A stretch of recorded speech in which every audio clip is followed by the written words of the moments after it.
Drug Dealers Anonymous.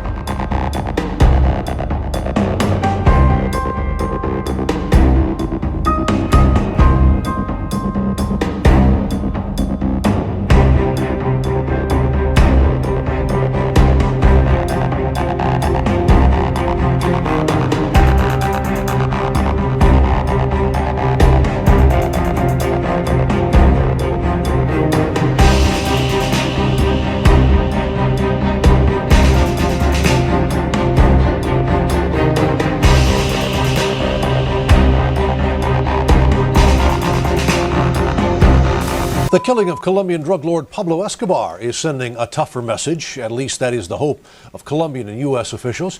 Mr. Escobar was gunned down yesterday, and Colombian authorities say its message to other drug lords is to surrender or you will be killed. Pablo Escobar had been a fugitive for more than a year and a half after escaping from this prison, where police say he still ran his cocaine empire. He has been the subject of innumerable indictments, and he will certainly not be missed. By 1993, Pablo Escobar's empire was crumbling. Following years of intense warfare with the Colombian government and rival cartels, Escobar found himself in a state of isolation. For years, he had lived lavishly, but now every inch of his existence felt threatened. Escobar was living on the run, constantly hiding from the Colombian National Police and the United States DEA. His trusted bodyguards dwindled, and his connections began to unravel. He spent his days bouncing between safe houses across Medellin, a city that had once been his stronghold, now turned into a battleground. His paranoia grew significantly. He constantly changed locations and travel routes, fearing betrayal from within his ranks. The fear was not unfounded. Many of his former allies had been captured or killed in the crossfire. The end seemed near, and Escobar was aware of this reality. The $1 million reward for his capture is increased to $2.7 million by the Bush administration. But finding him won't be easy. Escobar enters an underground world of code names and aliases, of safe houses and ever-changing radio frequencies.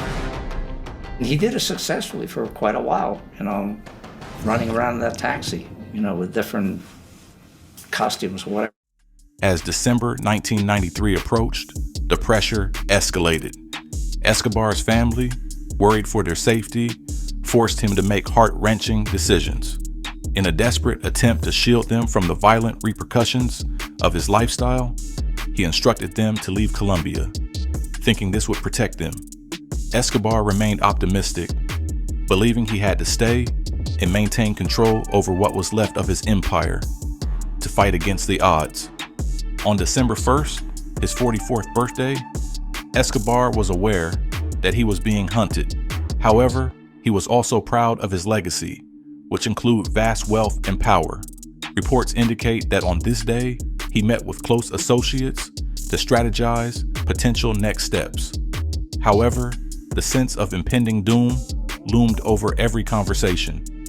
Despite his efforts to evade capture, Escobar felt increasingly trapped. He spent his nights restless, filled with anxiety, listening for any sign of encroaching danger. Every door creak or distant siren would spark a surge of panic, pushing him deeper into isolation. When my father escaped from La Catedral, he had great fear for our safety. He asked us to leave to the United States, where we would be much safer. We had to be at the airport 2 hours before takeoff. I was there 6 hours before. I saw strange movements. There were already people there waiting for us. It was very clear. There were 4, 5, or 6 cars just lined up, each containing 4 men wearing hoods. You didn't need to be a genius to realize that something was going to happen to the family. The press arrived. First, some reporters from the radio that were close to the airport, and others that were there by chance. And then right after that, the TV crews arrived. And just one person who worked for an airline.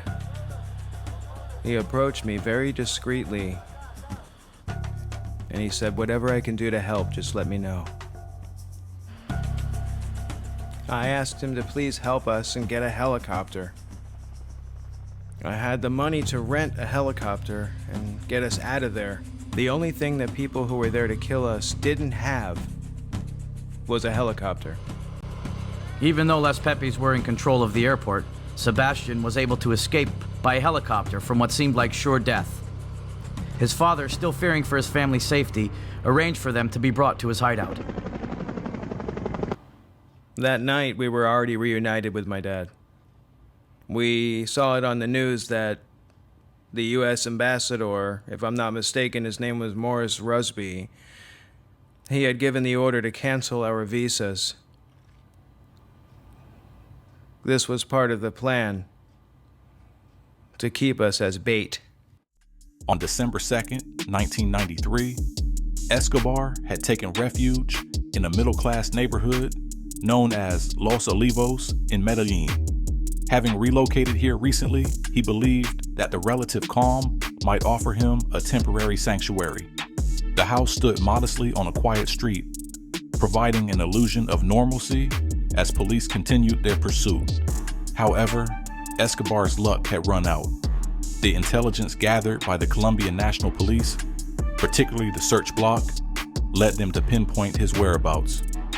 They had been tracking his movements closely, using phone calls to triangulate his position. That fateful morning, a call Escobar made would ultimately set the stage for his demise. On December 2nd, 1993, a police radio location team intercepts a call he makes to his son. He was so angry at his family not being allowed to leave the country that he started calling from one site. And that's how the police was able to triangulate and find him. The phone trace leads the younger Martinez to a quiet residential street. Suddenly, he sees a figure at a second-story window. Every man in the Colombian police and DEA knows that face. It's Escobar. Shortly after 3 p.m., a team of officers surrounded the area.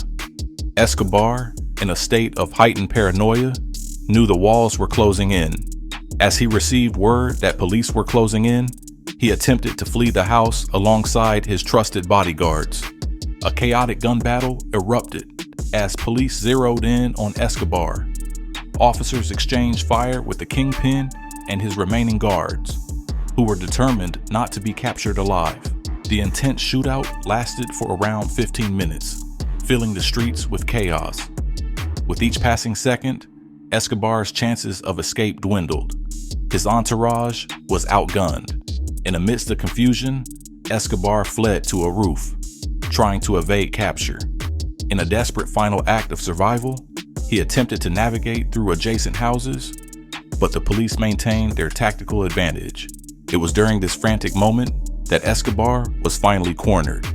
He was shot multiple times by the pursuing officers, ultimately succumbing to his wounds on the rooftop of that ordinary home.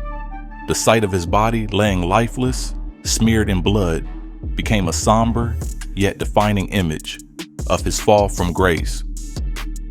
When Pablo Escobar was killed on that rooftop, the very first message transferred over the radio was, "Viva Colombia, matamos a Pablo Escobar. Long live Colombia, we've just killed Pablo Escobar."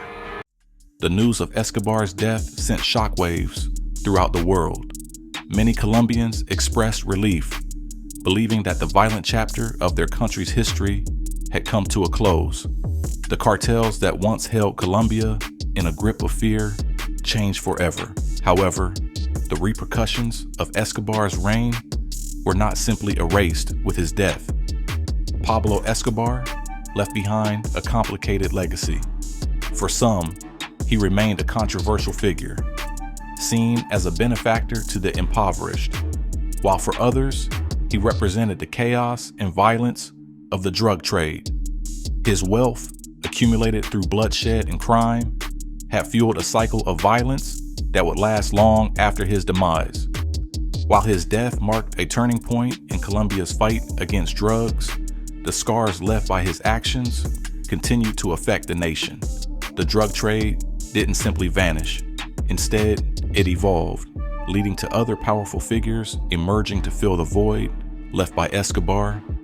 Today, as we recount the final days of Pablo Escobar, we recognize not just the man who controlled an empire, but the tragic story of a life consumed by power, violence, and an unyielding quest for dominance. Share your thoughts about Escobar's legacy in the comments. Don't forget to hit that like and subscribe button. Thanks for watching.